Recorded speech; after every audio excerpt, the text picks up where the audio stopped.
जय हिंद प्यारे साथियों, आप सभी का एक बार फिर से स्वागत है जीके मिलेनियर्स में। आइए हम शुरू करेंगे आज एक महत्वपूर्ण टॉपिक को लेकर, जो कि खोरठा के इम्पोर्टेंट सेट है। और इस सेट को आप देख सकते हैं, ये सेट पूछा गया है झारखंड संयुक्त पुलिस अवर निरीक्षक 2017 की परीक्षा में। और ये खोरठा का फुल 100 प्रश्नों का ये सेट होगा। आप अंत तक एक बार पूरा देखेंगे ताकि यहाँ से आपको समझ में आ जाएगा कि खोरठा से किस तरह के सवाल जो वो पूछे गए हैं और आने वाले में किस तरह के प्रश्न हमें पूछा जा सकता है। क्योंकि जब भी आप प्रीवियस ईयर के क्वेश्चंस देखते हैं तो वहाँ से आपको ये समझ में आता है कि आने वाले एग्जाम्स में किस तरह के सवाल जो वो बनाया जा सकता है। तो चलिए एक एक करके हम 100 प्रश्नों को और पूरे विस्तार से हम देखेंगे और सभी का आंसर हम करने का कोशिश करेंगे। और आप भी कोशिश कीजिए और देखें कि यहाँ से 100 प्रश्नों में से हम कितने प्रश्नों का हल सही तरीके से कर पा रहे हैं, ताकि आपको ये भी समझ में आएगा कि जो हम तैयारी कर रहे हैं वो सही दिशा की ओर जा रहा है या नहीं है। तो वो भी एक तरह से आपको जांचने का और परखने का ये उचित समय भी है। तो चलिए शुरू करते हैं आज के एक एक करके सभी प्रश्नों को। उम्मीद करते हैं कि आज का ये सेशन आप सभी के लिए काफ़ी महत्वपूर्ण होने वाला है, तो अंत तक एक बार ज़रूर आप बने रहें, फिर उसके बाद बेशक आपको यहाँ से फ़ायदा देखने को मिलेगा। तो चलिए शुरू करते हैं आज के इस महत्वपूर्ण टॉपिक को। और आज का ये पहला सवाल है, हम देख लेते हैं। आज का पहला सवाल है कि नदी नाला कैसन शब्द ला गए। तो नदी नाला जो है यह सहचर शब्द के अंतर्गत आता है। नदी नाला जो है यह एक सहचर शब्द है। तो इसका राइट आंसर जो हो जाएगा वो हो जाएगा ऑप्शन ए। अगला सवाल है कि आंधार का उल्टा अर्थ हवे है। अंधार यानी अंधेरा। खोरठा भाषा में अंधार लिखा जाता है जिसको हम अंधेरा कहते हैं। तो अंधेरा का उल्टा होता है उजाला, जिसे हम खोरठा में इंजोर कहते हैं। तो इसका राइट आंसर होगा ऑप्शन सी यानी इंजोर। तो आंधार का उल्टा अगर आपसे पूछा जाए कि आंधार का उल्टा अर्थ हवे है, तो इसका राइट आंसर होगा इंजोर। आइए चलते हैं अगला सवाल की ओर। अगला सवाल है कि उपसर्ग कर प्रयोग शब्द कहाँ करल जा है। यानी उपसर्ग का उपयोग जो किया जाता है, उपसर्ग का उपयोग जो किया जाता है वो कहाँ पे किया जाता है। शब्द के आगू, शब्द के पीछू, शब्द के मध्य, या तो फिर कोई ना है। तो आप सभी को पता होगा उपसर्ग और प्रत्यय जब आप पढ़े होंगे हिंदी में, तो वहाँ पे भी या तो खोरठा में, तो आपको पता है कि उपसर्ग जो है वो शब्द के आगे उपयोग होता है, जबकि प्रत्यय जो होता है वो शब्द के अंत में उपयोग किया जाता है। तो इस तरह से इसका राइट आंसर होगा ऑप्शन ए यानी शब्द के आगू में। आगे चलते हैं। अगला शब्द है जेठानी शब्द के पुल्लिंग बतावा। तो जेठानी यानी जो जेठ की पत्नी होती है उनको जेठानी कहा जाता है। यही अगर पूछा जाए कि इसका पुल्लिंग अगर पूछा जाए तो इसका राइट आंसर होगा ऑप्शन ए यानी जेठ। जेठ इसका पुल्लिंग जो हो जाएगा वो सही होगा। अगला सवाल है कि कौन उल्टा अर्थ एक संगे मिलल है। यानी इनमें से कौन सा अर्थ जो है वो एक दूसरे के उल्टा है यानी ऑपोजिट है। सबसे पहले है कादो और कीचड़। तो कादो का मतलब भी होता है गंदा और कीचड़ का मतलब भी होता है गंदा। तो यानी दोनों यहाँ पे समानार्थी शब्द मिल रहे हैं। सक्कत मतलब होता है टाइट और नाट मतलब भी होता है टाइट। तो ये दोनों शब्द कहीं ना कहीं समानार्थी देखने को मिल रहा है। लेकिन टोपरा और डाबर, टोपरा जो होता है वो छोटे खेतों को हम टोपरा कहते हैं, जबकि डाबर जो होता है वो बड़े आकार के जो खेत होते हैं उसे हम डाबर कहते हैं। तो इस तरह से इसका राइट आंसर जो है वो कहीं ना कहीं एक दूसरे के ऑपोजिट ये उल्टा देखने को मिल रहा है। तो इसका राइट आंसर होगा ऑप्शन बी यानी टोपरा और डाबर। अगला सवाल है स्वर्णरेखा नदी झारखंड एक सबले बड़ नदी है, एकर में कौन संज्ञा है। तो स्वर्ण रेखा नदी, अब यहाँ पे क्या है कि एक चीज़ आप जरूर ध्यान देंगे, यहाँ पे आपसे पूछा जा रहा है कि इनमें से कौन सा संज्ञा है।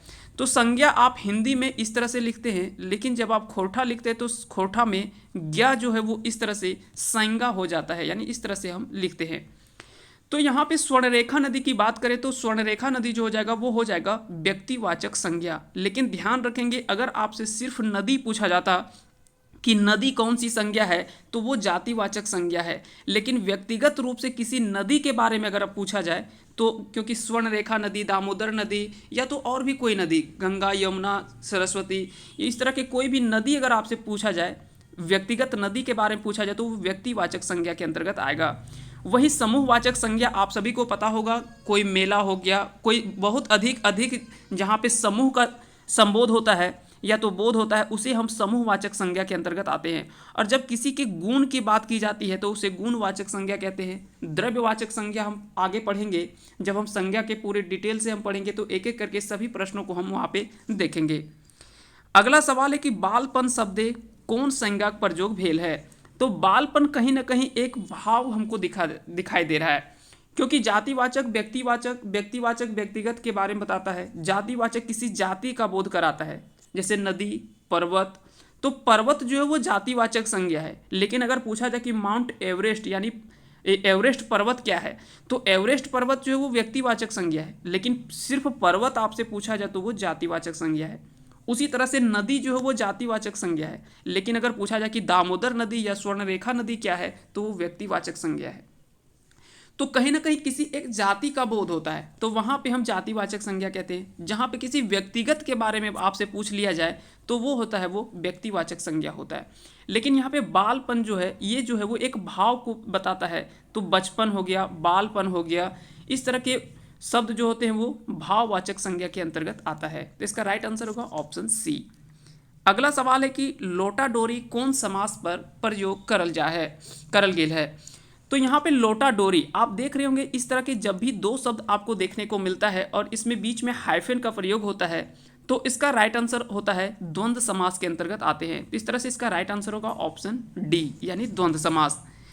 पनिया बड़ी धीपल है, वाय के धीपल शब्द एक अर्थ बताओ। यानी यहाँ पे धीपल के मतलब आपको बताना है कि धीपल का मतलब क्या होता है। तो आप सभी को पता है कि एक होता है तातल या धीपल, तो तातल और धीपल ये दोनों का मतलब होता है गर्म। तो यहाँ पे गर्म पानी के बारे में आपको बताया जा रहा है। जबकि तातल और हेमाल आप पढ़े होंगे, एक कहानी भी है इसमें। तो तातल और हेमाल, तातल मतलब होता है गर्म और हेमाल का अर्थ होता है ठंडा, या तो कनकन का मतलब भी होता है जो होता है ठंडा पानी होता है। तो कनकन का मतलब और हेमाल का मतलब होता है ठंडा, जबकि तातल और धीपल ये दोनों का मतलब जो होता है वो गर्म पानी का आता है। तो इस तरह से इसका राइट आंसर जो हो जाएगा वो होगा ऑप्शन डी। आगे चलते हैं, अगला सवाल है अधपेंद्रा मुहावरा सही अर्थ है। तो अधपेंद्रा का अर्थ होता है काम का आधा करे। किसी काम के आधा करने को हम क्या कहते हैं, अधपेंद्रा कहते हैं। यानी किसी को भी आधा अधूरा जो होता है उसी को हम कहते हैं अधपेंद्रा। तो इसका राइट आंसर होगा ऑप्शन सी। अगला सवाल है अन प्रत्यय से बन शब्द के पछान करा। तो अन प्रत्यय के बनल शब्द के पछान करा, तो इसमें अनगुत, अनुकूर और अनका, इसका राइट आंसर हो जाएगा ऑप्शन डी यानी सभे। आगे चलते हैं, अगला सवाल है चिकन मुहा मुहावरा अर्थ के की हव है। चिकन मुहा का अर्थ होता है बेस खाए खोजे वाला। यानी जो अच्छा अच्छा चीज़ें खाने के लिए खोजा जाता है इसी को उसको बोला जाता है कि मुहा तो बड़ी चिकन है, यानी उसी को हम क्या कहते हैं, चिकन मुहा कहते हैं, है ना, बेस खाए खोजे वाला। तो इसका राइट आंसर होगा ऑप्शन सी। इस तरह से इसका राइट आंसर हो जाएगा ऑप्शन सी। आगे चलते हैं, अगला सवाल है विद्वान के खोरठाय में की कहल जा है।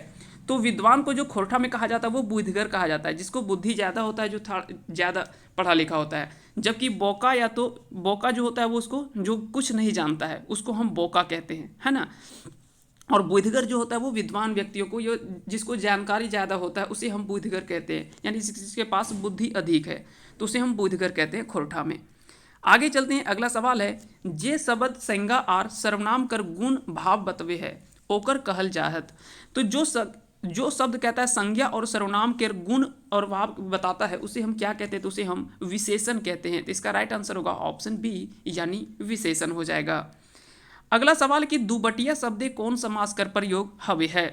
तो दुबटिया, इस तरह के जब भी सवाल आपसे देखा जाए, दो बटिया चौराहा, इस तरह के सवाल जो होता है वो द्विगु समास के अंतर्गत आता है। जबकि दो शब्दों को जोड़कर मिला होता है जो जिसके बीच में हाइफन होता है तो वो द्वंद्व समास के अंतर्गत आता है। लेकिन दो बटिया चौराहा इस तरह से जो मिलता है वो द्विगु समास के अंतर्गत आता है। आगे चलते हैं, अगला सवाल है कि सर्वनाम के कई गो भेद हव है। तो सर्वनाम के कितने भेद होते हैं ये सभी आप सभी को पता होगा, आप हिंदी में या तो खोरठा में पहले से पढ़ रखा होगा। तो इसका राइट आंसर होता है ऑप्शन डी यानी 6 भेद होता है। तो सर्वनाम के 6 भेद होते हैं। कौन कौन से भेद होते हैं अभी हम पूरा डिटेल से नहीं जाएंगे, पूरा डिटेल से हम इसको जब सर्वनाम संज्ञा जब हम पूरा ग्रामर का पार्ट पढ़ेंगे तो वहाँ पे हम पूरे डिटेल से देख लेंगे, ताकि नहीं तो फिर ये ज़्यादा लंबा वीडियो हो जाएगा। जिसके कारण से आज हम सिर्फ देखेंगे कि कौन कौन से सवाल जो है वो और किस तरह के सवाल जो है वो पूछे जाते हैं, है ना। आगे चलते हैं, अगला सवाल देख लेते हैं। कीकर में कौन महाप्राण ध्वनि है और ओकरा पहचान करा।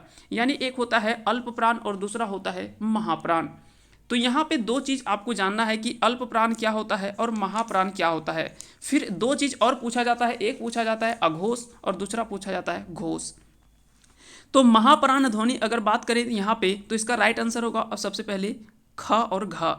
यानी किसी भी, जैसे हम लिखते हैं क ख, ग, घ और अंगा। तो दूसरा शब्द और चौथा, दूसरा और चौथा जो होता है, दूसरा और चौथा जो होता है, ये दोनों को हम क्या कहते हैं, तो ये दूसरा और चौथा को हम कहते हैं महाप्राण। जबकि पहला, तीसरा और पांचवा, पहला, तीसरा, पांचवा को हम क्या कहते हैं, अल्प प्राण कहते हैं। तो ये दोनों याद रखेंगे। फिर से एक बार हम रिपीट कर दे रहे हैं। जैसे क, ख, ग, घ, अंगा, इसमें अगर आपसे पूछा जाए कि महाप्राण कौन कौन सा है, तो ख और घ यानी दूसरा और चौथा। दूसरा और चौथा जो होता है उसे हम महाप्राण कहते हैं, जबकि पहला, तीसरा और पांचवा ये जो होता है उसे हम अल्प प्राण कहते हैं। फिर से यहाँ से एक चीज़ और पूछा जाता है आपसे कि इनमें से कौन सा अघोष है। तो क और ख ये पहले जो दो होते हैं उसे हम अघोष कहते हैं, जबकि लास्ट के तीन जो होते हैं उसे हम घोष कहते हैं।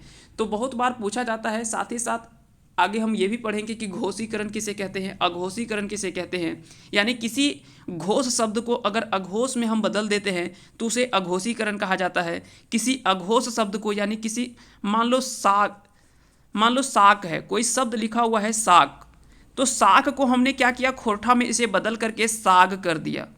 तो यहाँ पे आप देख रहे होंगे कि क जो पहले क्या था, अघोष था, लेकिन इसको हमने बदल करके किस में कर दिया, घोष में कर दिया।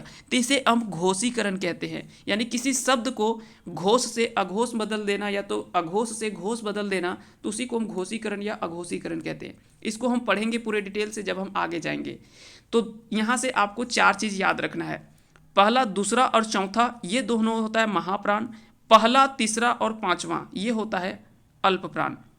फिर एक चीज़ देख लेते हैं कि पहला और दूसरा ये जो होता है वो अघोष होता है, जबकि तीसरा, चौथा, पांचवा ये होता है वो घोष होता है। आगे चलते हैं अगला सवाल की ओर। तो इसका राइट आंसर जो हो जाएगा वो होगा आपका ऑप्शन डी। आगे चलते हैं, खोरठाएं बहुवचन बनावे खातिर शब्द के जोड़ल जा है। तो किसी भी शब्द को बहुवचन बनाने के लिए उसमें क्या है कि अइन शब्द या तो फिर बइन शब्द को हम जोड़ा जाता है।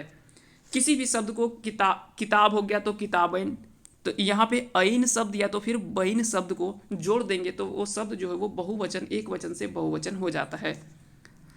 आगे चलते हैं, अगला सवाल है कि खोरठा शब्द गोटा कर उल्टा की अर्थ की हो वो है। यानी गोटा का उल्टा आपसे पूछा जा रहा है, तो सोटा का अर्थ होता है डंटा, यानी डंटा लाठी जो जिसको हम सोटा कहते हैं। मोटा तो आपको पता है तो होगा नहीं।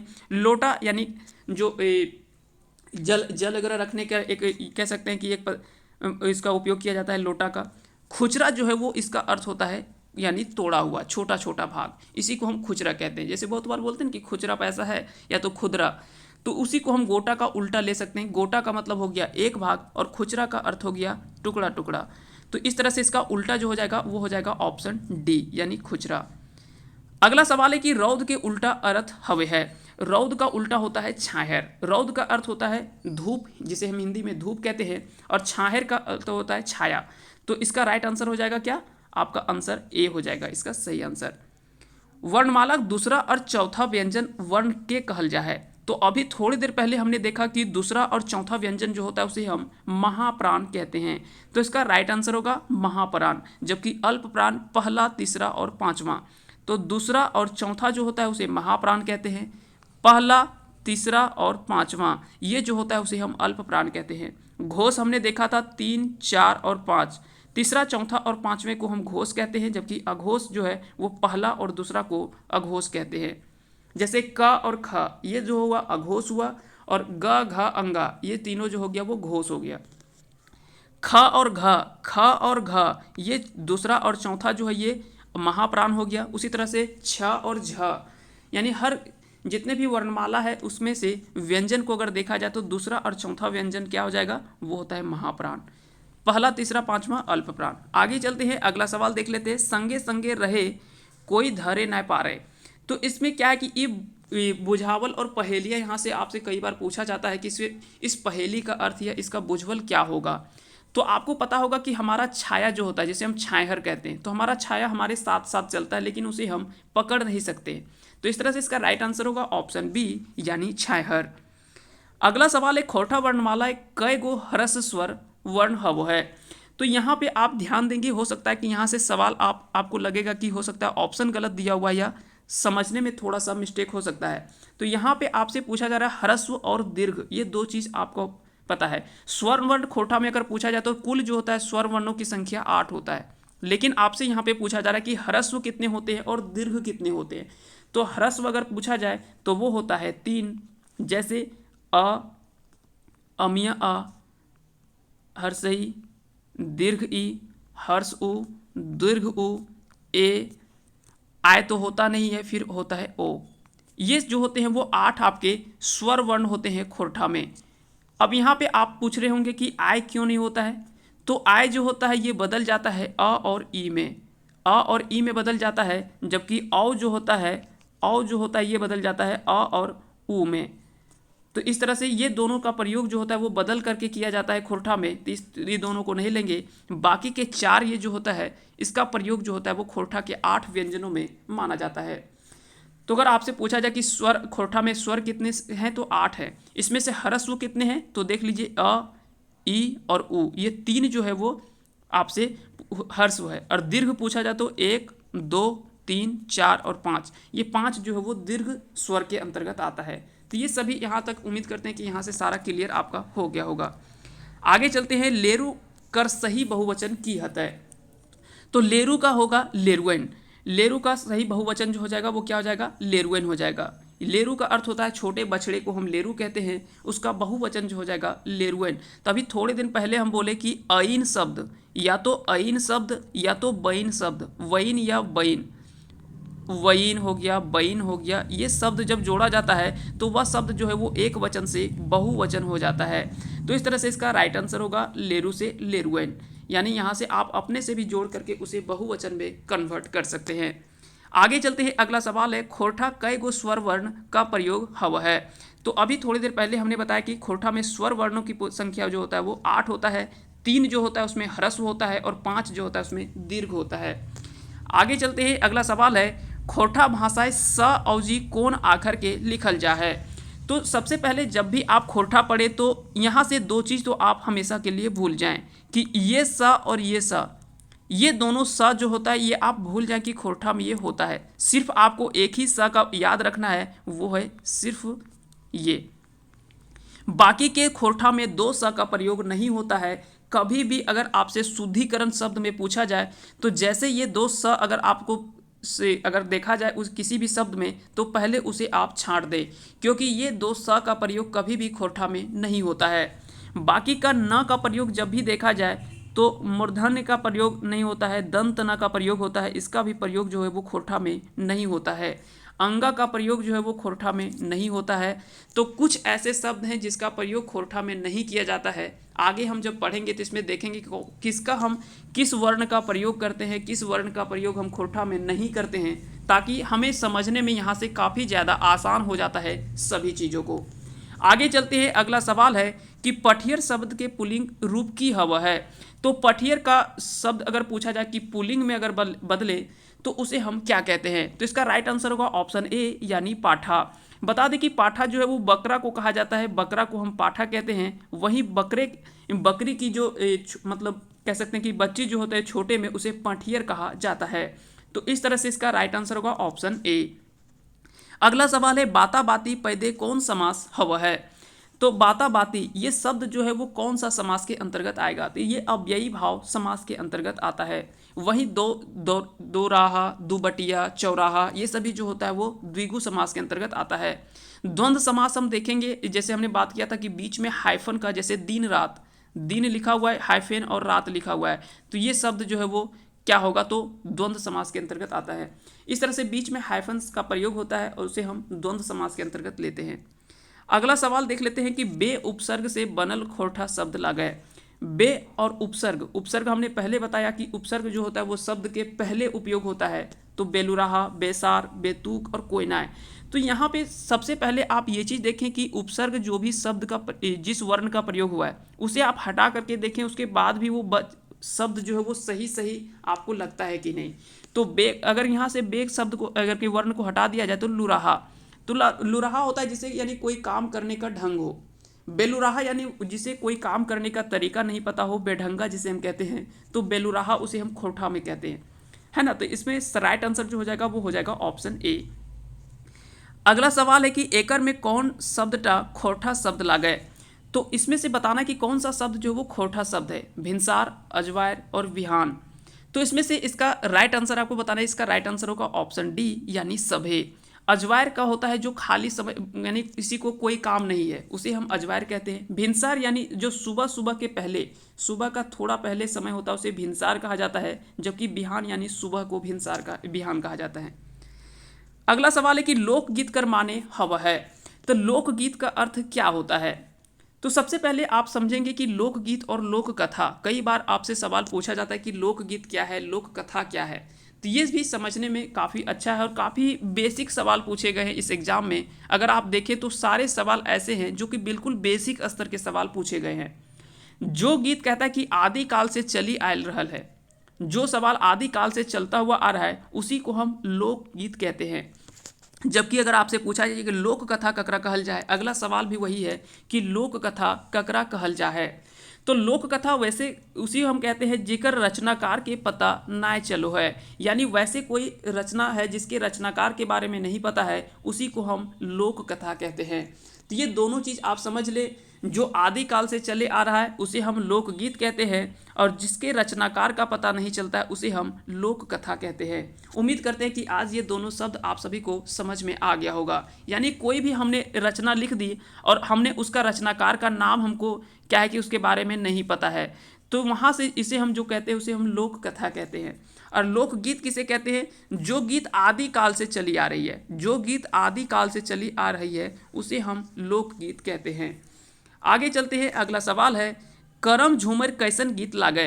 करम झूमर कैसन गीत लागे। तो आपको पता होगा कि करम झूमर जो होता है वो पर्व त्यौहार के अवसर पर मनाया जाता है, इसलिए यह पर्व त्यौहार गीत के अंतर्गत आएगा। सोहराय कौन महीने मनावल चाहे। तो आप सभी को पता है कि सोहराय जो होता है वो कार्तिक महीने में मनाए जाने वाला त्यौहार है। तो इसका राइट आंसर होगा कार्तिक महीने में। और सबसे पहले क्या है कि खोरठा जब भी कोई शब्द लिखे ना तो आप सीधे सीधे लिखें, इसमें बहुत ज़्यादा आप दिमाग ही नहीं लगाएं, तभी खोरठा शब्द जो है वो आप अच्छे से लिख पाएंगे। तो इसका राइट आंसर होगा ऑप्शन सी। अगला सवाल है कि खोरठा सोहराय गीत के कहल जा है। तो खोरठा सोहराय गीत जो होता है उसे हम किस नाम से जानते हैं। तो इस तरह से इसका राइट आंसर होगा ऑप्शन ए, ये चाँचर गीत कहा जाता है। ये थोड़ा नया सवाल है, हो सकता है कि आपको नहीं पता होगा इसके पहले। तो जो सोहराय में गीत गाया जाता है उस गीत को हम चाँचर गीत कहते हैं। याद रखेंगे, इसका राइट आंसर होगा ऑप्शन ए यानी चाँचर गीत। एकर में कौनटा खोरठा लोक कथा लागे। तो यहाँ पे आपको बताना है कि कौन सा खोरठा जो वो लोक कथा के अंतर्गत आता है। लोक कथा क्या होता है, जिसके रचनाकार के बारे में नहीं पता होता है। तो धनेक गरब और बामन आर भूत, ये दोनों जो है, ये इसका राइट आंसर होगा ऑप्शन सी यानी ए और बी, ये दोनों जो है वो लोक कथा के अंतर्गत आता है। तो इस तरह से इसका राइट आंसर होगा ऑप्शन सी। करम पर्वे कौन गाज कर पूजा करल जा है। तो आप सभी को पता है कि भादो महीने के एकादशी में एक पर्व मनाया जाता है करम पर्व, जो कि भाई बहन की ये कह सकते हैं कि एक लगाव का पर्व माना जाता है, जो कि भाई बहन का स्पेशली पूजा माना जाता है, ये त्यौहार माना जाता है करम पर्व, जो कि एकादशी ये भादो महीने के एकादशी में मनाया जाता है और इसमें करम गाछ की पूजा होती है। तो इसका राइट आंसर जो होगा ऑप्शन बी हो जाएगा यानी करम गाछ की पूजा, यानी करम डायर गढ़ल जाता है और अखरा में गढ़ता है। कई बार सवाल पूछा गया कि करम डायर को कौन गढ़ता है, तो नाया जो है वो करम डायर को गढ़ता है। जो गाँव का नाया होता है वो इसको करम डायर को गढ़ता है। तो कई बार यहाँ से सवाल इस तरह के भी घुमा फिरा के सवाल पूछे जाते हैं कि करम पर्व कब मनाया जाता है, तो भादो महीने के एकादशी में। आगे चलते हैं। बौड़ी पर्व कौन महीना मनावल जा है। तो बौड़ी आप सभी को पता है कि 13-14 जनवरी को जो मनाया जाता है, मकर संक्रांति जिसे हम कहते हैं, तो ये जो है वो पूस महीने में मनाया जाने वाला त्यौहार है। तो आप सभी को पता है कि मकर संक्रांति या बौड़ी पर्व एक ही है। तो 38 का इसका राइट आंसर होगा ऑप्शन ए यानी पूस महीने में। और आप सभी को पता है कि मकर संक्रांति के समय एक और पर्व जो है वो मनाया जाता है, उस पर्व का नाम आपको बताना है। मकर संक्रांति कर समय कौन पर्व मनवल जा है। तो इसका राइट आंसर जो हो जाएगा, इसका राइट आंसर होगा ऑप्शन बी यानी टूसू पर्व। टूसू पर्व जो होता है वो भी जो है वो मकर संक्रांति के समय ही मनाया जाता है। तो इस तरह से ये भी काफ़ी अच्छा सवाल है। इस तरह के सवाल जो है वो अक्सर पूछे जाते हैं एग्जाम्स में। करम पर्वे कौन फूले पूजा करल जा है। ये भी काफ़ी अच्छा सवाल है कि करम पर्वे कौन फूल का पूजा किया जाता है। तो इस तरह से इसका राइट आंसर होगा ऑप्शन सी यानी धान फूल की पूजा की जाती है। अगला सवाल है कि बिहा गीत कैसन गीत लागे। तो बिहा गीत जो होता है वो कैसा गीत ला तो बिहा गीत जो होता है वो एक संस्कार के गीत के अंतर्गत आता है, तो ये संस्कार गीत के अंतर्गत आते हैं। तो बिहा गीत जो होता है वो संस्कार गीत के अंतर्गत आता है। लोक कथा धनेक गरब कर मुख्य पात्र कर नाम बतावा। तो इसमें जो आपका राइट आंसर होगा ऑप्शन ए, यानी जब आप ये लोक कथा को जब आप पढ़ेंगे तो वहाँ से आपको पूरे डिटेल में इसका आंसर आपको पता चलेगा। तो इसमें राइट आंसर होगा ऑप्शन ए यानी चिमटू। अगला सवाल, लोक कथा कौआ और गुदू पूचू कैसन कथा लागे। तो कौआ और गुदू पूचू यहाँ से एक नाम से ही लग रहा है कि ये थोड़ा मनोरंजन टाइप का ये कथा होगा। तो इस तरह से इसका राइट आंसर होगा मनोरंजन वाला लोक कथा है। तो इसका राइट आंसर होगा ऑप्शन बी। अंगना कादो करेक माने हव है। तो अंगना कादो करेक यानी कोई व्यक्ति अगर बार बार आपके घर आता है तो उसे हम क्या कहते हैं कि अंगना कादो कर दले है ना। जो भी यानी मान लो किसी का पैसा बाकी है तो वो बार बार आपके घर में आ रहा है, बार बार आ रहा है, तो नहीं बोलते हैं कि ये अंगना कादो कर दिया है, चलो इसको पैसा दे दो, क्योंकि ये बार बार आ रहा है। तो यानी घूर घूर आवे के उसे हम क्या कहते हैं, अंगना कादो करेक। तो इसका राइट आंसर होगा ऑप्शन सी। अगला सवाल है कि जरल ऊपरे नून छिटका, यानी किसी को दुख है और ऊपर से फिर से अगर कोई दुख आ जाता है तो उसी को हम कहते हैं कि जरल जले जरल ऊपरे नून का छिटका। तो इसका राइट आंसर होगा ऑप्शन सी, यानी दुखे ऊपरे आरू दुख आवे। यानी या तो किसी को दुख है और वैसा तुम वहाँ पे और क्या है कि दुख वाली बात तुम उसे कह दिया, तो वहाँ पे नहीं बोलते हैं कि एक तो पहले जरल जरल जरे नून के छिटका, यानी तुम पहले से हम दुखी है और तुम दुखी क्यों कर रहा है मुझे। तो इसका राइट आंसर होगा ऑप्शन सी। अगला सवाल है चरका कूटे और ललका उकसावे उसकावे। तो ये भी बुझावल या पहेली के अंतर्गत आता है। तो जैसे दांत और जीभ जैसे आप देखते हैं कि दांत जो है वो चरका यानी सफ़ेद होता है और जीभ जो होता है वो ललका लाल। तो यहाँ पे चरका कूटे यानी दांत जो होता है किसी को चबाने का काम करता है और जीभ जो है वो आगे पीछे करने का काम करता है। तो इस तरह से इसका जो सही आंसर हो जाएगा ऑप्शन ए हो जाएगा। आगे चलते हैं, उगल सूरज डूबल जाए। उगल सूरज डूबल जाए यानी कहने का अर्थ है कि सब दिन एक जैसा नहीं होता है। आज अगर हम गरीब हैं तो ज़रूरी नहीं कि हमेशा हम गरीब ही रहें, तो ऐसा भी होता है। आज हमारे पास धन नहीं है तो ज़रूरी नहीं कि हम हमेशा वैसे ही रहेंगे, या तो आज हमारे पास कष्ट है तो ज़रूरी नहीं कि हमेशा हम कष्ट ही रहेंगे, या आज हम अमीर हैं तो ज़रूरी नहीं कि हमेशा हम अमीर ही रहेंगे, हो सकता है हम गरीब भी हो सकते हैं। तो सब दिन एक जैसा नहीं होता है, उगल सूरज डूबल जाए यानी उगता हुआ सूरज भी कभी कभी डूब जाता है। तो ये कहने का अर्थ है कि हमेशा एक दिन जैसा नहीं होता है। ठीक है, तो ये भी चीज़ है, कभी भी किसी को आप वर्तमान समय को देख करके उसे जज ना करें या तो उसे क्रिटिसाइज ना करें, क्योंकि आने वाले समय में हो सकता है कि वो आपसे भी बेहतर कर जाए और आप वहाँ पे देख करके उस समय आपको पछताना पड़े। तो इस तरह से है, किसी को वर्तमान समय को देख करके उसे जज ना करें।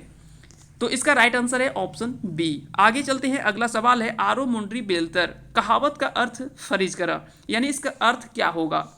तो आरो मुंड्री बेलतर, जब कोई धोखा खा लेता है तो वो कहता है ना आर मुंड्री बेलतर, यानी फिर ये दोबारा काम हम कभी नहीं करेंगे क्योंकि आज हम भाई धोखा खा लिए। तो धोखा खाने का हम कहते हैं आरो मुंड्री बेलतर। आगे चलते हैं, अगला सवाल है काम प्यारा की चाम प्यारा। काम प्यारा की चाम प्यारा, चाम यानी होता है सूरत। तो यहाँ पे क्या है कि कहने का अर्थ है कि हुनर का गुणगान होता है। बाहर से आप कितने अच्छे देखते हैं या दिखने में लगते हैं उसका मायने नहीं रखता है, आपका हुनर या तो आपके अंदर कितना कैपेसिटी है, आपके अंदर कितना क्वालिटी है, उसकी गुणगान होती है, ना कि आपके सूरत की। तो काम प्यारा होता है ना कि चाम प्यारा, यानी आपका शरीर कोई नहीं देखने वाला जब तक आप अंदर से अच्छे से वेल एजुकेटेड नहीं हैं। तो किसी भी काम में, क्योंकि जब भी आप कोई कंपनी में जाते हैं तो वहाँ पे आपका शरीर कम लेकिन आपका वर्क ज़्यादा देखा जाता है कि आप वर्क उस चीज़ को कितने अच्छे तरीके से कर पाते हैं। आगे चलते हैं, अगला सवाल लोक कथा धने गर्भ के पात्र चमटू हाट ले कौन चीज़ कीन के आनल हल है। तो यानी यहाँ पे जब आप कहानी पढ़ी लोक कथा को पढ़ेंगे तो वहाँ पे चमटू हाट से बांदर खरीद के लान ले हल है। तो इसका राइट आंसर है ऑप्शन डी यानी बांदर। अगला सवाल है करम परब। करम परब यहाँ पे ब होगा, करम परब कहिया मनवल जा है। तो भाद्रक एकादशी में, इससे पहले हम बता चुके हैं कि भादु के एकादशी में जो है वो करम परब मनाया जाता है। फूल खोसी कौन पर्व के कहल जा है। तो आप सभी को पता है कि फूलों का त्यौहार या फूल खोसी जो है सरहुल पर्व को कहते हैं, जिसे हम फूलों का त्यौहार भी कई बार कहते हैं। तो इस तरह से इसका राइट आंसर होगा ऑप्शन डी। अगला सवाल है कि अघन संक्रांत, इससे पहले हमने मकर संक्रांति की बात किए थे, मकर संक्रांत। अगला है कि अघन संक्रांत कौन महीना मनावल जा है। तो यहाँ पे नाम में ही देख सकते हैं कि अघन लिखा हुआ है, तो ये अघन महीने में ही मनाया जाता है। हालांकि हर बार ऐसा नहीं होता है, कई बार थोड़ा सा उसमें कुछ ट्रिक भी होता है कि जरूरी नहीं कि अघन लिखा हुआ है तो वो अघन में ही मनाया जाता है, लेकिन ये नाम से थोड़ा सा पकड़ सकते हैं आप। अगला सवाल है कि सोहराय पर्व काड़ा गोहाले कौन रंगे मुर्गी पूजा करल जा है। तो जब सोहराय पर्व मनाया जाता है तो स्पेशली ये माना जाता है कि ये पशुधन की पूजा होती है, जिसमें जो है वो काले रंग की मुर्गी की पूजा की जाती है। तो आप सभी को पता है कि गोहाले जो है वो काले रंग की मुर्गी का पूजा करल जा है। तो इसका राइट आंसर होगा करिया। एकर में कौन टा कार्य गीत लागय। तो कार्य गीत यहाँ पे आप नाम में देखिए, यहाँ पे लिखा हुआ है कार्य गीत। तो झुमटा गीत होता है वो शादी विवाह में होता है, बिहा गीत अलग हो गया, डमकच गीत ये जब होता है, ये भी डमकच गीत भी होता है जब लड़के के घर से बारात चले जाते हैं, तो लड़के के घर में जो महिलाएं गीत करती है उसे हम डमकच नृत्य या डमकच गीत कहते हैं, डमकच जिसे कहते हैं। जबकि रोपनी देखिए, रोपनी जो है होता है वो जब महिलाएं जब धान रोपती है तो उस समय कार्य भी कर रही है और गीत भी गा रही है, तो उसे हम कहते हैं कार्य गीत, यानी कार्य भी कर रही है और साथ ही साथ गीत भी गा रही है। तो रोपनी गीत को हम क्या कहते हैं, कार्य गीत कहते हैं, है ना। इसका सही आंसर हो जाएगा ऑप्शन डी। अगला सवाल है लोकोक्ति के खोरठाई की कहल जा है। तो लोकोक्ति को हम क्या है कि लोकोक्ति को खोरठा में किस नाम से जानते हैं। तो कई बार लोगों को तो ये चीज़ नहीं पता होता है लोकोक्ति क्या है, खोरठा क्या है, लोकगीत क्या है, लोक कथा क्या है, मुहावरा क्या है, ये पहेली क्या है। तो ये सभी चीज़ को हम एक एक करके एक दिन के क्लास में सारे चीज़ को हम डिटेल से पूरा देखेंगे कि लोकोक्ति क्या होता है, मुहावरा क्या होता है, पहेलियाँ क्या होती है। तो वो सभी चीज़ों को हम एक करके देखेंगे। हालांकि लोकगीत और लोक कथा ये सब तो पहले बता चुके हैं। तो इसका राइट आंसर क्या हो जाएगा, इसका राइट आंसर होगा ऑप्शन सी यानी पटतैर। पटैतर जो होता है इसे हम क्या कहते हैं, लोकोक्ति को पटैतर कहते हैं, पटैतर कहते हैं। तो इसका राइट आंसर होगा ऑप्शन सी। केकरा लोकगीत कर रूपे पहचान करल गेल है। तो लोकगीत इसमें आपको बताना है कि इनमें से कौन सा गीत है जिसे लोकगीत की संज्ञा दी गई है, यानी जो पुराने समय में यानी आदि काल से ही चली आ रही है उसे हम लोकगीत कहते हैं। तो इसमें से कौन सा है, इसका राइट आंसर होगा ऑप्शन ए और सी। बिहा गीत भी आप सभी को पता है कि कोई आज से तो शुरू नहीं है, ये आदि कालों से चली आ रही है परंपरा। और करम गीत भी आज से नहीं मनाया जा रहा है, ये करम भी कई आदि कालों से मनाए जाने वाला त्यौहार है। तो इस तरह से इसका राइट आंसर होगा ऑप्शन सी यानी ए और बी दोनों। लोकगीत के ककर संपत्ति मानल गेल है। तो लोकगीत जो है वो कोई एक का नहीं, ये गोटे समाज के यानी पूरे समाज की ये धन माना गया है। तो ये पूरे समाज की संपत्ति माना गया है लोकगीत को, कि लोकगीत जो है वो किसी एक का ये संपत्ति नहीं है, पूरे समाज की संपत्ति है, ये पूरे समाज का यह चीज़ है। छऊ नृत्य लोक साहित्य के कौन भाग लागे। तो छऊ नृत्य आप सभी को पता है कि ये लोक नृत्य के अंतर्गत आता है। और छऊ आप सभी को पता है कि सरायकेला खरसावां ये झारखंड का प्रचलित क्षेत्र माना जाता है। हालांकि इसके अलावे जो है वो बंगाल क्षेत्र में भी आपको छऊ का कुछ कुछ प्रभाव देखने को मिलता है, बंगाल में भी इसका प्रभाव देखने को मिलता है, वो भी हम बात करेंगे। लेकिन झारखंड में स्पेशली सरायकेला और खरसावां यहाँ पे जो है वो काफ़ी ज़्यादा छऊ का देखने को मिलता है। अगला सवाल है कि बापे देले एक बेर माए लेही बेर बेर। तो आप सभी को पता है कि जब शादी विवाह होता है तो उसमें से पिता जो है वो एक बार सिंदूर देते हैं माता को, जबकि माता जो है वो बार बार सिंदूर पर डे लगाती है। तो इसको हम राइट आंसर क्या हो जाएगा, सिंदूर हो जाएगा। यानी जब शादी विवाह होता है तो उसके पति जो है वो एक बार सिंदूर लगाते हैं, लेकिन पत्नी जो है वो हर दिन सिंदूर को लगाती हैं। तो इस तरह से इसका राइट आंसर होगा हाँ, ये सही है कि जब तक उनके पति जिंदा होते हैं, तो जब तक वो विधवा नहीं होती तब तक वो सिंदूर को पर डे लगाती हैं। तो इसका राइट आंसर क्या हो जाएगा, ऑप्शन डी। अगला सवाल है कि शिष्ट साहित्य कर जननी केकरा मानल गेल है। तो शिष्ट साहित्य जो है वो किस साहित्य को माना गया है। तो इसका राइट आंसर होगा लोक साहित्य के। लोक साहित्य के शिष्ट साहित्य कर जननी माना गया है। तो शिष्ट साहित्य कर जननी केकरा मानल गेल है। तो इसका राइट आंसर होगा लोक साहित्य के।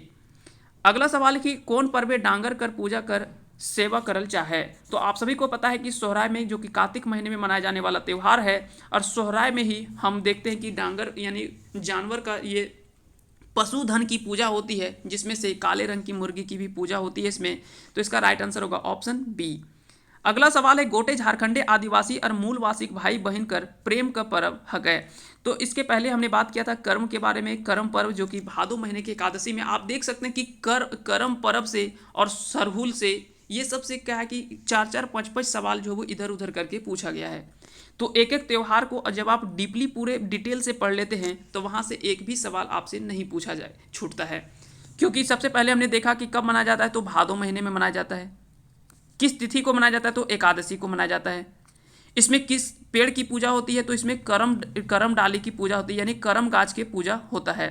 इसके करम डाली को कौन गढ़ता है, तो वो नाया होता है, जो गांव का नाया होता है वो। करम डाली कहाँ पे गढ़ा जाता है, तो ये अखरा में गढ़ा जाता है। तो इस तरह से आप क्या है कि जब आप एक चीज़ को पूरे डिटेल से पढ़ लेते हैं तो वहाँ से एक भी सवाल छूटने के चांसेस नहीं होते हैं। हालांकि इसके बारे में जब हम आगे पढ़ेंगे तो कर्म को और किस किस नाम से भी जाना जाता है, कर्म त्यौहार कितने प्रकार के होते हैं, कितने इसके टाइप होते हैं, वो भी हम देखेंगे, वहाँ पे पूरे डिटेल से पढ़ेंगे। आगे चलते हैं। अगला सवाल है 5 भाई एके गो अंगना बुझवल कर अर्थ लागे।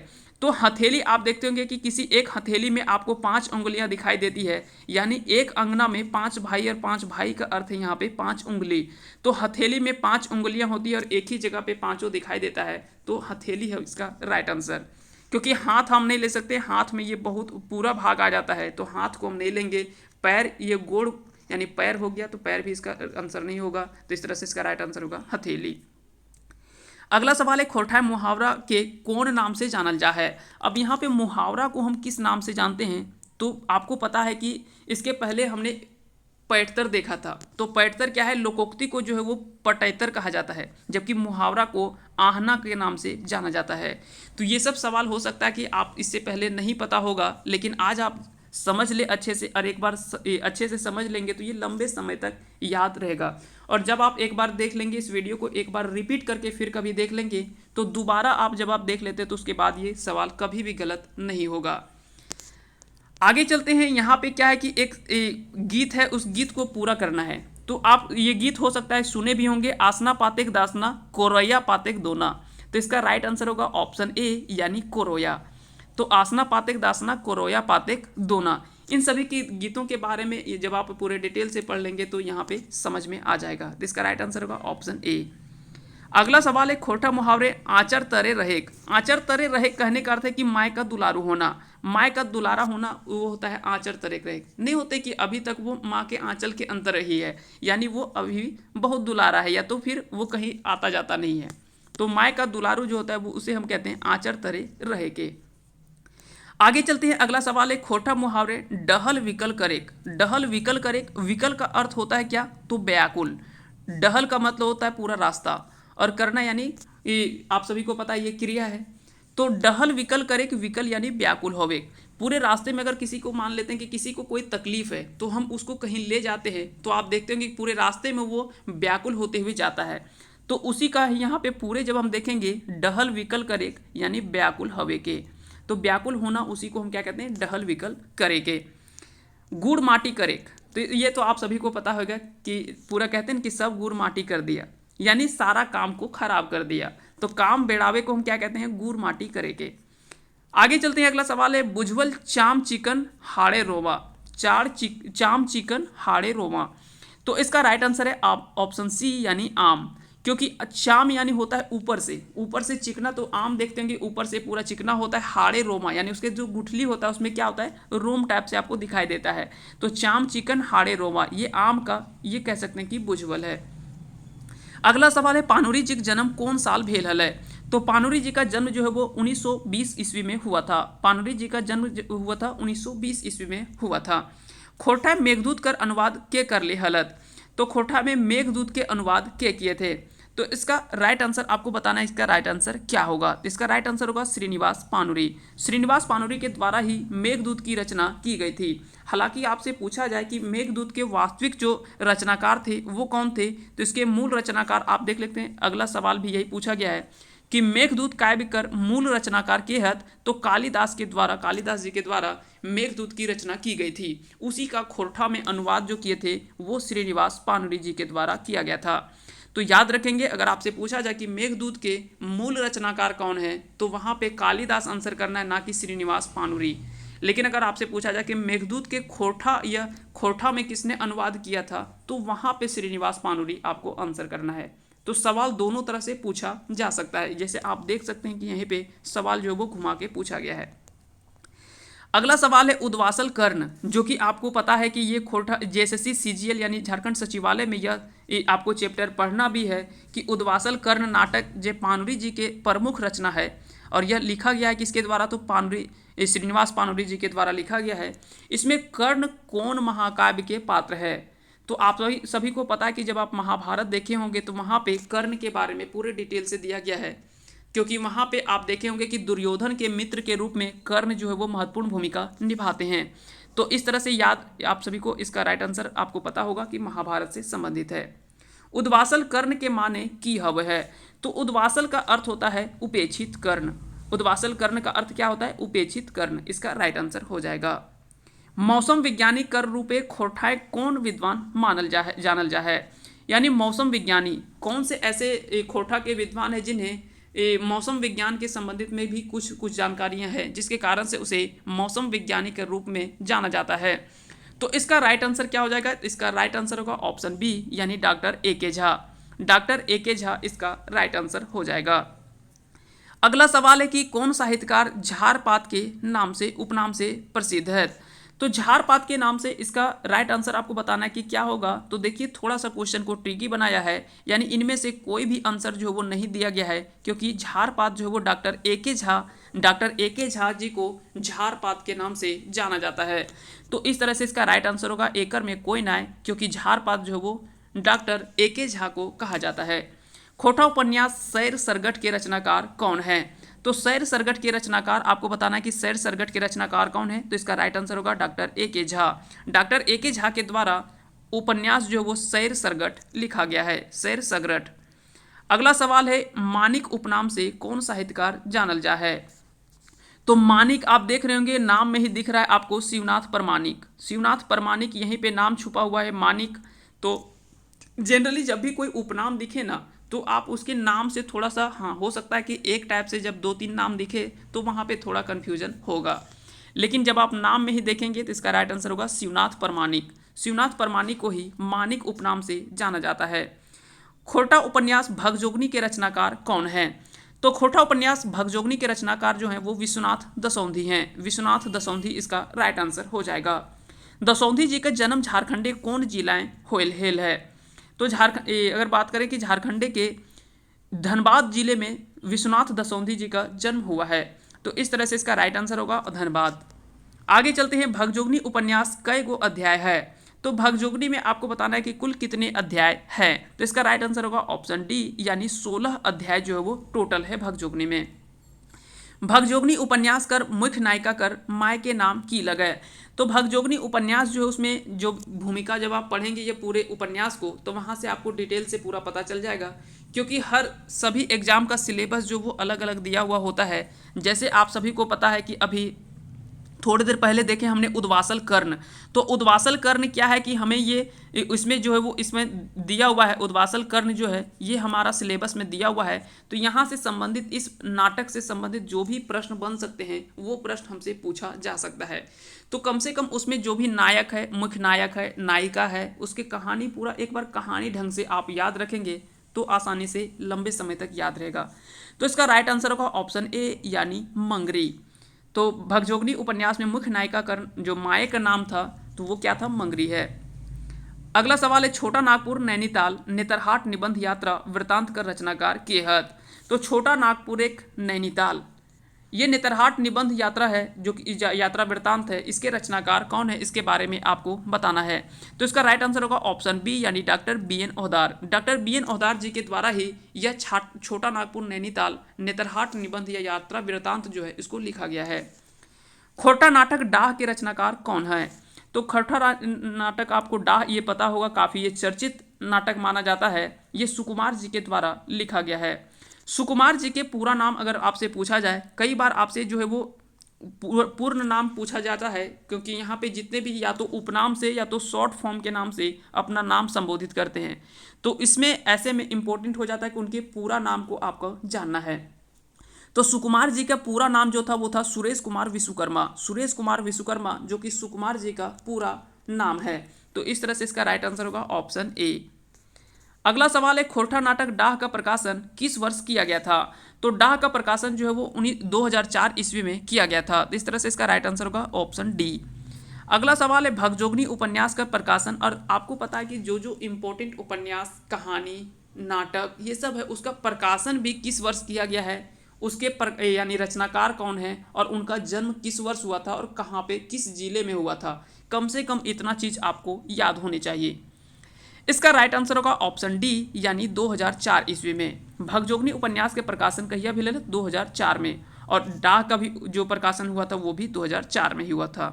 सोंध माटी के रचनाकार के है, तो आपको ये भी पता है कि ये भी काफ़ी महत्वपूर्ण रचना माना जाता है जो कि डॉक्टर विनोद कुमार के द्वारा लिखा गया रचना है। तो इस तरह से इसका राइट आंसर होगा ऑप्शन बी यानी डॉक्टर विनोद कुमार जी के द्वारा लिखा गया है। सोंध माटी का प्रकाशन किस वर्ष किया गया है, कहिया भेल है? तो सोंध माटी का प्रकाशन अगर आपसे पूछा जाए तो 1990 में सोंध माटी का प्रकाशन किया गया था। आगे चलते हैं, अगला सवाल है कि एकर में कौन रचना डॉक्टर BN ओहदार के ला गए? तो आप सभी को पता है कि खोरठा निबंध जो है, खोरठा निबंध ये आपको लिखा गया है डॉक्टर BN ओहदार के द्वारा। इसमें से अगला सवाल है कि इनमें से आपको बताना है कि सही जोड़ा के छांटा। इसमें से सही जोड़ा आपको बताना है, जैसे मेघदूत ये श्रीनिवास पानुरी जी के द्वारा इसका एक, जैसे आपको पता है कि कालिदास की रचना जो था उसका अनुवाद खोरठा में श्रीनिवास पानुरी जी के द्वारा किया गया था। सैर सगरठ ये डॉक्टर AK झा के द्वारा लिखा गया है, जबकि अजगर ये दसौंधी के द्वारा विश्वनाथ दसौंधी जो है उनके द्वारा लिखा गया है। तो इस तरह से इसका राइट आंसर होगा ऑप्शन डी यानी सभी सही है, सारा सही है। एकर में कौन रचना था दसौंधी के नाय ला गए? तो जिंदगी टोह, खोरठा दर्पण और कविता पुराण। तो इनमें से कोई भी ऐसे रचना नहीं है जो कि विश्वनाथ दसौंधी जी के द्वारा लिखा गया है। तो इसमें से राइट आंसर होगा ऑप्शन डी यानी इनमें से कोई भी रचना जो है वो नहीं है इनका। अगला सवाल देख लेते हैं कि एकर में गलत जोड़ा के छांटा। तो अजगर जो है वो ये दसौंधी के द्वारा, दसौंधी राज के द्वारा लिखा गया है। डॉक्टर AK झा मेका मेकी ना मेट माट। डाह जो है वो सुकुमार के द्वारा। जबकि अगला सवाल है दामोदरे कोराएं। दामोदरे कोराएं आप सभी को पता है कि ये भी JSSC सचिवालय का ये सिलेबस के अंतर्गत ये भी पढ़ना है। तो इसका जो है वो संतोष कुमार महतो के द्वारा नहीं लिखा गया है। दामोदरे कोराएं जो लिखा गया वो शिवनाथ परमाणिक के द्वारा लिखा गया है। इस तरह से इसका राइट आंसर होगा ऑप्शन डी यानी ये गलत है, बाकी के सारे जो है वो सही हैं। अजगर जो है वो दसौंधी के द्वारा लिखा गया है। AK झा ने लिखा है मेका मेकी ना मेट माट। डाह को जो है वो सुकुमार जी के द्वारा लिखा गया है, जबकि दामोदरे कोराएं को शिवनाथ परमाणिक के द्वारा लिखा गया है, जिसे हम मानिक के उपनाम से जानते हैं। कौन रचना शिवनाथ परमाणिक कर ला गए? तो रुसल पुटूस आपने पढ़ा होगा। रुसल पुटूस ये जो है वो शिवनाथ परमाणिक की रचना और काफ़ी चर्चित रचना मानी जाती है। तो शिवनाथ परमाणिक के द्वारा लिखा गया रचना है वो है रुसल पुटूस। आगे चलते हैं, खोरठा लोकगीत संग्रह केकर रचना ला गए? तो खोरठा लोकगीत यह रचना जो है वो किसके द्वारा लिखा गया है? तो श्याम सुंदर महतो के द्वारा। श्याम सुंदर महतो के द्वारा खोरठा लोकगीत को लिखा गया है। आगे चलते हैं, अगला सवाल है प्रबंध काव्य मुक्तिक डहर के रचनाकार के है? तो मुक्तिक डहर के बारे में आपको बताना है, तो इसका राइट आंसर होगा श्याम सुंदर महतो। श्याम सुंदर महतो के द्वारा ही मुक्तिक डहर भी लिखा गया है। अब यहाँ से एक और सवाल उसी तरह से पूछ लिया गया कि डॉक्टर AK झा का पूरा नाम क्या है? तो पूरा नाम आपको बताना है कि डॉक्टर AK झा का नाम अजीत कुमार झा है, जिसे झारपात के उपनाम से भी जाना जाता है। तो कई बार आपसे सवाल किसी तरह से पूछा जा सकता है। तो इस तरह से आप सभी चीज़ों को जब आप पूरे डिटेल से पढ़ लेंगे तो वहाँ से क्या है कि सवाल जो है वो इधर उधर से ब्रांच से पूछा जाता है, डायरेक्टली सवाल नहीं पूछा जाता है, घुमा फिरा के सवाल आपसे पूछ लेता है। तो जैसे आप सभी को पता है कि डॉक्टर AK झा के बारे में आपको पता है, लेकिन इनका पूरा नाम अभी तक नहीं पता है। अब सब देखिए, अजीत है, अमित है, अनिल है, सब तो A से ही है, और इसमें से ऑप्शन डी भी दे रखा है कोई नहीं। तो यहाँ पे क्या कि ऐसे में काफ़ी ज़्यादा कन्फ्यूजन होता है कि इनमें से कौन सा मारे। तो इस तरह से राइट आंसर याद रखेंगे, अजीत कुमार झा जो है AK झा का पूरा नाम है। कविता संग्रह बाल किरण केकर रचना ला गए? तो कविता संग्रह बाल किरण की रचना अगर बात करें तो यह श्रीनिवास पानुडी जी के द्वारा लिखा गया रचना है बाल किरण। खोरठा डाह कर अर्थ की हव है? तो आप सभी को इसका कमेंट करके आंसर बताना है कि इसका राइट आंसर क्या होगा। खोरठा में डाह का अर्थ क्या होता है? तो उम्मीद करते हैं कि आप सभी को यह सेशन पसंद आया होगा, और पसंद आया होगा तो इस वीडियो को लाइक करेंगे। साथ ही साथ अगर चैनल पे नए हैं तो चैनल को सब्सक्राइब कर दें और बेल आइकन को प्रेस कर दें, क्योंकि जब भी हम इस तरह का इंपॉर्टेंट वीडियो अपलोड करेंगे तो उसका नोटिफिकेशन आपके पास चला जाएगा और आप आसानी से इसका बेनिफिट उठा पाएंगे। तो आप सभी को बहुत बहुत धन्यवाद अंत तक बने रहने के लिए। जय हिंद, जय भारत।